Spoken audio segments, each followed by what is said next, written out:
And what's up, everybody? Welcome back to the channel. It is your boy Cheap Ludes, and I am back with another video for you guys. So today we're going to be talking about the top 10 cards that you can buy right now in NBA 2K21 My Team in the budget tier. So I consider majority of budget cards to be 25k or under, whether that be 2 or 3k or 15k. Like, I consider that to be, generally speaking, a budget card. So I'm going to go through normal standard form for honorable mentions and then the top 10 cards.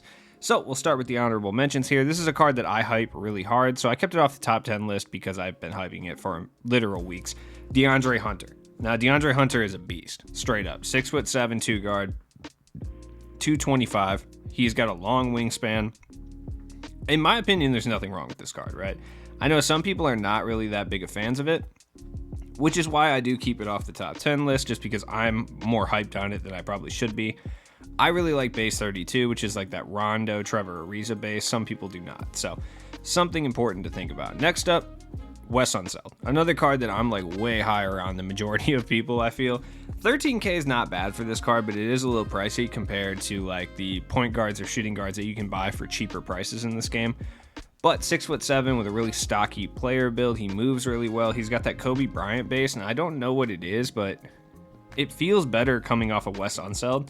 And I think that has a lot to do with in regards to Kobe cards, I didn't really use them all year just because they're always super expensive. But Wes Unseld cards, I have literally been using all year long. Also, I think I just like that combination of Kobe Bryant with release 70 upper on very quick. Like, it's just a nice one. Next, honorable mention will be Tyrese Halliburton. Now, some people are going to like Halliburton a lot. Some people are not. I'm not the biggest fan, personally, of Halliburton as far as in this game. He's a really good offensive player, but I just like my point guards to do things that are a little different than Halliburton. If you're looking for a shoot-first point guard that you can really 3-hunt with, like, Tyrese Halliburton is it. Especially for a low price of around 6 to 8k, somewhere in between there. He is a super elite budget option at this point. Like, this card is really, really good. And I mean, if you're building a really solid squad for under like a certain amount of MT, like let's say you have 40k and you're trying to build and fill out a squad, picking up someone like Halliburton at the point guard position will alleviate a lot of your issues right there because he's cheap and incredibly good. And our final honorable mention would be my man, James Wiseman. Now, why did I pause there? Because I spaced out for a second. It doesn't really matter. Anyways, James Wiseman's good. I mean, everyone who likes this card a lot picked up the Dark Matter version, and it is kind of a tough challenge. You have to beat a team in triple threat by 20 points. So not everyone is going to be able to do it, especially on current gen. It's pretty difficult with the CPU being as aggressive as they are.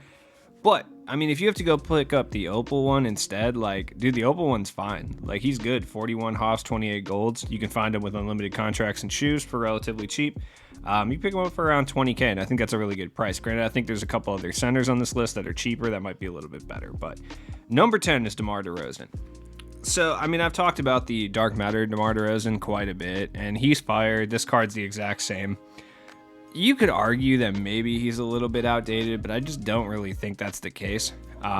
Badge count wise, yeah, maybe just a little bit, but at the same time, a card, especially on current gen, that moves as well as this card does and shoots as well as this card does with that Trey Burke base, like, I don't think there's really any reason you could argue that this is like not a good 2-guard at this point. Yeah, if you have more MT, I mean, there are much better options, but for the price he's going for, which is somewhere around 12 to 15k, he probably is the most elite 2-guard strictly on current gen. And that is if you play a certain playstyle with a lot of speed boosting and stuff like that. I think there's a few more shooting guards on this list that are a little bit better. So number 9 is my man Kevin Love Jr. Kevin Love Jr.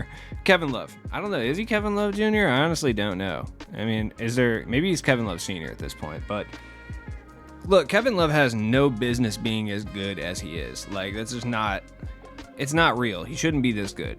Now, you're still going to have issues with Kevin Love, right? He's not going to be the best defender, but when you got a 6'10" big body, like either center or power forward, I prefer him at the power forward. Some people play him at center. He's an incredible rebounder too. It's just he's not that good of a perimeter or interior defender. So it's definitely something to take note of. But if you're on current gen, you also need to take note of the fact that this man has a 98 speed with ball, which is stupid. On next gen, it really doesn't make any difference whatsoever. It's really all about height, but on current gen, that speed with ball rating still does matter.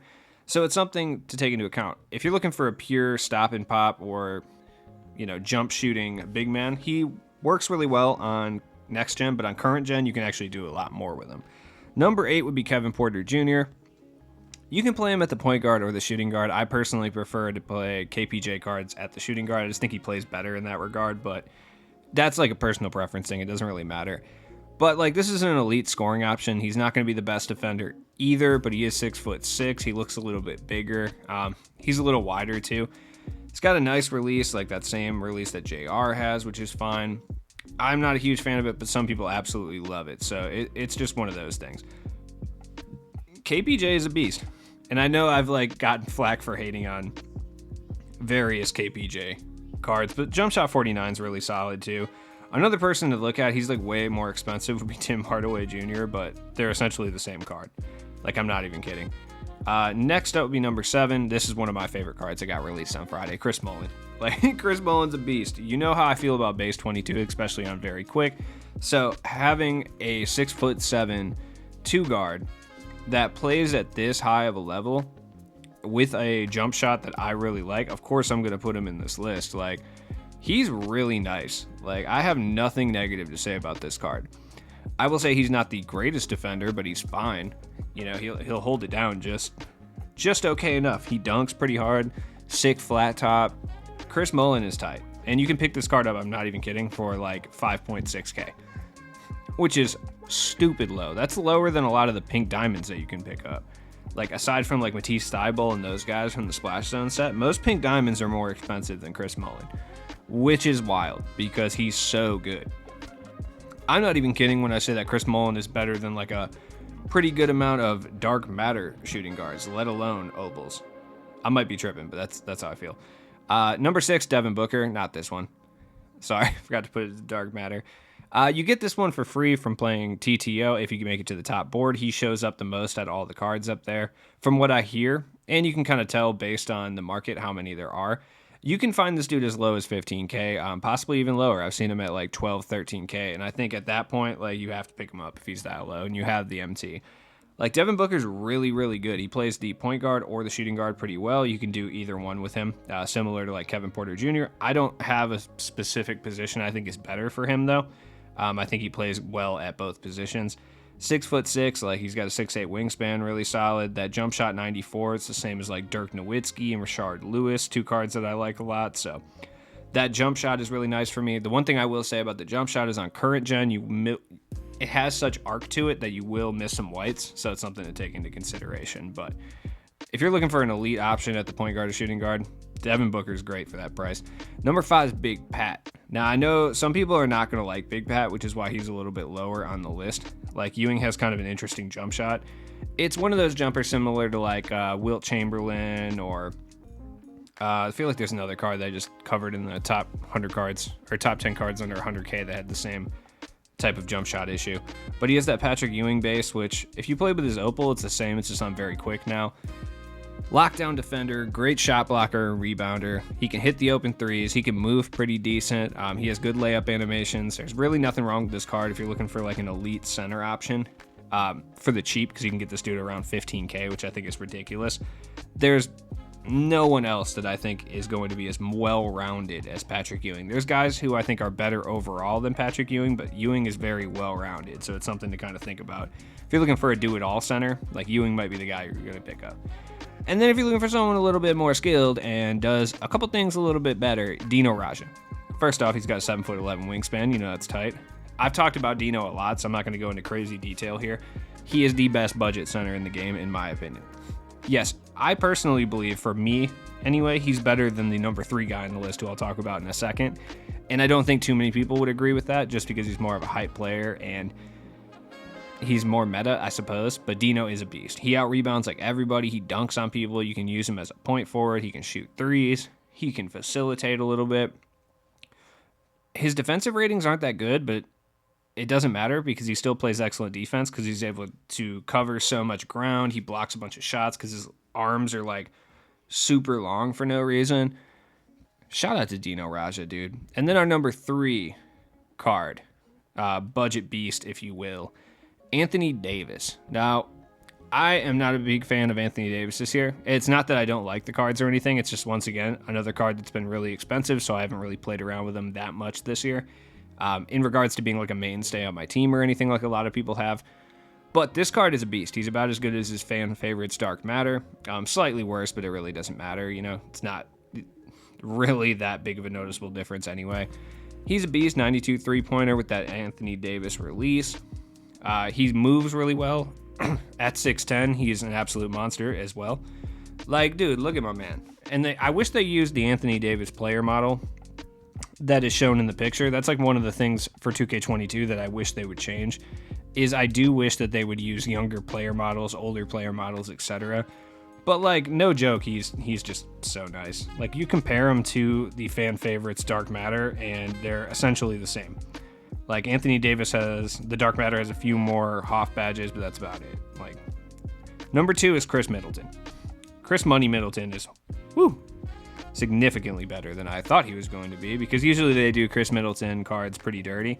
And the reason I have him compared to Scottie Pippen is because that's pretty accurate of a comparison. Scottie Pippen is a better defensive, worse offensive version of Chris Middleton. He's significantly better defensively, but Chris Middleton has a better jump shot, in my opinion. And, dude, he's just really good. If you're looking for a 3-and-D cone, he might be the best 3-and-D cone that you can potentially buy in this game for the price of which he's going, which is around 10 to 15K, which I think is stupid.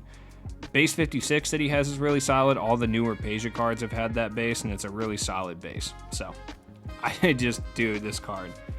And I'm glad they put him in TTO board, so he's a lot cheaper, because I really wanted a Chris Middleton. I just didn't want to pay for it. So, and number 1 is Clyde Drexler. This card, dude. Like, if you remember the Opal Hero Clyde Drexler, like, he was pretty solid. Like, a lot of us, especially a lot of people who watch this channel, use that card, and I know that from doing Squad Tip series. I was actually shocked with how tight this card was, dude. Like, I did not think he was going to be as good as he is. He is, in my opinion, the best 2-guard/wing that you can buy in this game for under 25K. And I'd almost be willing to say he's the best card that you can buy for under 50K. There's a couple guys like Kobe Bryant, who I have over to the right, who I do think are overall a little bit better, but they're significantly more expensive. But when it comes to Clyde Drexler, man, 44 Hoff, 16 golds. He's got a wet jump shot. Like, I actually really like his jumper, which I liked it before, but I like it even better now. It's not very quick.